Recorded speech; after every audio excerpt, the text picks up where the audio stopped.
budidaya daun bawang secara organik tanpa menggunakan bahan kimia. Untuk selanjutnya, Apa sih pertanian organik itu? Pertanian organik merupakan sistem pertanian yang mengutamakan penggunaan bahan-bahan alami dan ramah lingkungan, serta menghindari penggunaan bahan kimia sintetis seperti pestisida, herbisida, dan pupuk buatan. Tujuan utama dari pertanian organik ini yaitu menghasilkan pangan yang sehat, menjaga keseimbangan ekosistem, dan mendukung keberlanjutan lingkungan. seperti yang kita tahu bahwa penggunaan bahan kimia bagi budidaya tanaman itu memberikan efek samping yang cukup serius seperti Residu kimia dapat merusak struktur dan keseimbangan biologis tanah dan mengurangi jumlah mikroorganisme yang bermanfaat dan berperan penting untuk kesuburan tanah. senyawa kimia dapat mencemari air. Ketika air irigasi yang tercemar lalu diserap oleh tanaman, maka tanaman tersebut akan tumbuh secara tidak sehat dan dapat mengandung racun yang berbahaya bagi manusia dan hewan. Air yang mengandung senyawa kimia dapat menghambat pertumbuhan akar dan daun pada tanaman. Selain itu, air yang tercemar juga menyebabkan eutrofikasi atau pertumbuhan alga yang berlebihan dan mematikan organisme air yang bermanfaat bagi lingkungan. Dampak buruk senyawa kimia dalam aspek keanekaragaman hayati. Senyawa kimia dapat membunuh serangga, penyerbuk, musuh alami, dan makhluk hidup yang bukan target bisa terbunuh, sehingga menyebabkan gangguan pada rantai makanan dan ekosistem sekitar lahan pertanian. Lalu pada kesehatan manusia, senyawa kimia tentu sangat berbahaya bagi kesehatan manusia. Dapat menyebabkan iritasi kulit, masalah pernafasan, keracunan akut. Lalu residu pestisida pada sayuran, buah, dan hasil pertanian lainnya dapat masuk ke tubuh konsumen dan dapat menyebabkan penyakit yang berkelanjutan apabila dikonsumsi secara terus-menerus.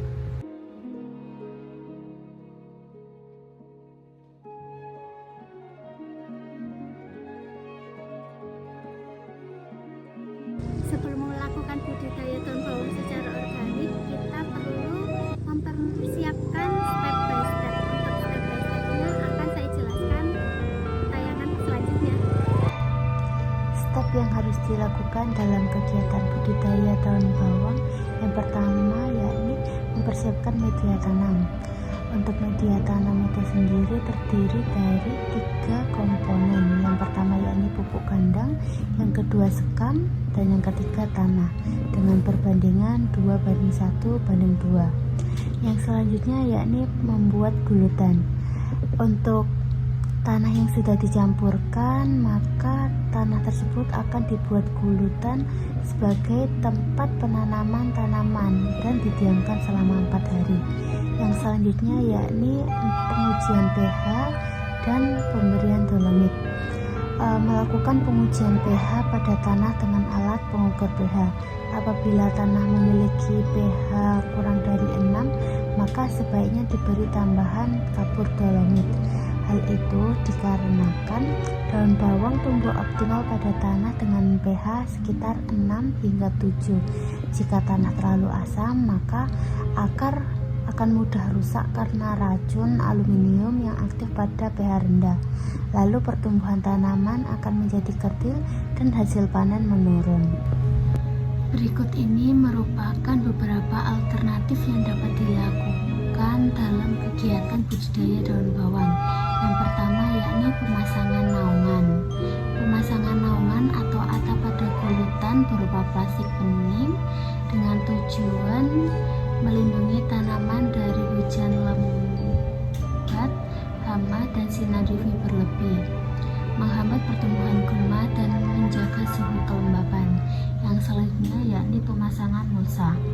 Pemberian mulsa dapat dilakukan dengan pemasangan mulsa plastik hitam silver atau mulsa organik berupa jerami dan daun kering. Tujuan dari pemasangan mulsa yakni menghambat pertumbuhan gulma, mengurangi penguapan air, melindungi tanah dari erosi, dan menstabilkan suhu pada tanah. Yang selanjutnya yakni kegiatan yang dapat dilakukan sebelum melakukan masa tanam daun bawang. Terdapat dua cara, yang pertama yakni melalui benih dan yang kedua melalui anakan. Apabila melalui benih dapat dicuci atau direndam terlebih dahulu dengan air dan agen sayati agar senyawa kimia yang sebelumnya terdapat pada benih tersebut dapat hilang.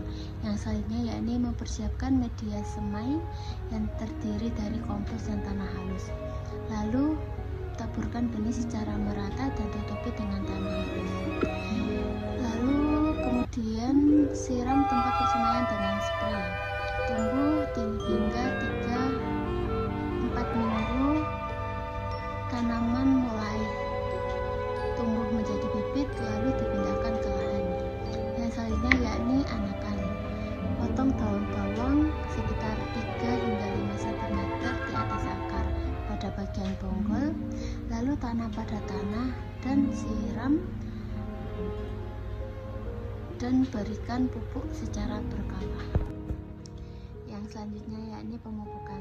Pemupukan yang dilakukan oleh petani sekitar menggunakan metode organik yang berasal dari pupuk kandang. Pupuk kandang merupakan pupuk organik yang berasal dari kotoran hewan ternak seperti ayam, sapi, kambing yang diaplikasikan sebelum menanam dengan tujuan menyuburkan tanah, memperbaiki struktur tanah, meningkatkan aktivitas mikroorganisme tanah, dan aman bagi lingkungan.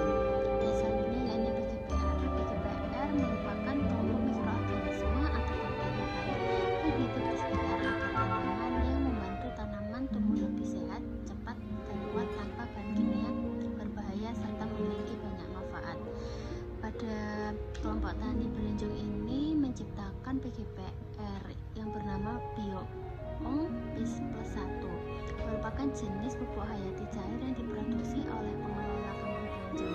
Terdiri dari beberapa agen sayati seperti Azospirillum sp, Pseudomonas sp, Bacillus sp, dan lain-lainnya. Pengaplikasian dapat dilakukan pada saat awal tanam atau pengolahan dengan tujuan merangsang akar awal, mengikat nitrogen, dan meningkatkan kesuburan tanah sebelum tanam. Yang selanjutnya yakni Bioong P+2. Bioong P+2 merupakan pupuk lanjutan dari Bioong P+1 yang merupakan pupuk hayati yang terdiri dari mikroba pemacu hormon pertumbuhan seperti auksin, sitokinin. Diaplikasikan pada saat tanaman sudah dipindah tanam ke lahan dengan tujuan memperbanyak mereka, membantu pertumbuhan daun kelipatan serta meningkatkan pertumbuhan tanaman. Pengaplikasian dapat dilakukan dengan takaran air 16 hingga 20 liter atau 1 tangki dan diberi cairan PGPR sebanyak 70 botol.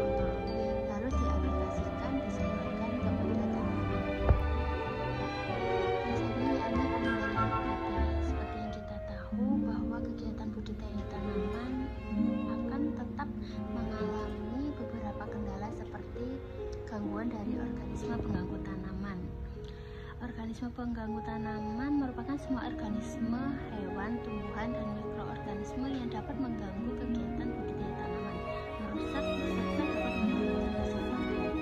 Terdapat beberapa pengendalian yang dapat dilakukan agar organisme ini cepat teratasi.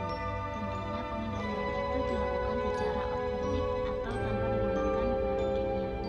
Yang pertama yakni untuk mengendalikan hama, kita dapat melakukan pengendalian metode. Yang kedua, apabila terdapat hama atau penyakit, kita dapat memanfaatkan pestisida nabati. Apa itu pestisida nabati? Pestisida nabati merupakan pengendalian yang memanfaatkan bagian tanaman yang memiliki senyawa yang dapat mengendalikan OPT seperti pestisida nabati daun mimba, pestisida nabati daun tembakau, dan pestisida nabati lainnya. Untuk pembuatan pesat sendiri cenderung sangat mudah, yaitu hanya bagian tanaman tersebut dibersihkan, lalu dihaluskan dengan blender dan dibiarkan selama 24 jam dan kemudian disaring, lalu dapat diaplikasikan kepada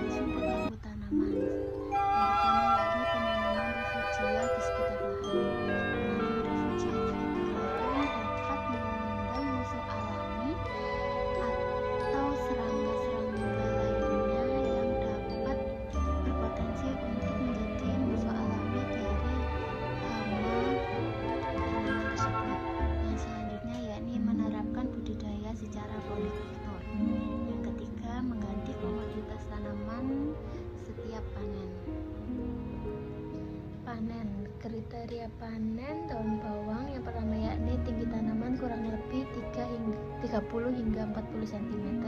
Yang kedua, daun sudah cukup banyak dan tebal, warna daun hijau segar. Untuk cara panennya sendiri dengan cara mencabut tanaman hingga bagian akar lalu membersihkan bagian akar dari tanah. Setelah kegiatan panen dilakukan, maka kita akan berlanjut ke kegiatan selanjutnya yakni pasca panen. Pasca panen terbagi menjadi 4 cara. Yang pertama yakni 1 pembersihan, yang kedua sortasi, yang ketiga pengemasan, yang keempat penyimpanan.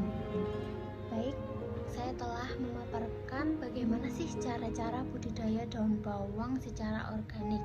Saya memohon maaf apabila ada kesalahan dalam ucapan saya atau cara saya memberikan informasi. Semoga informasi ini berguna bagi teman-teman semua.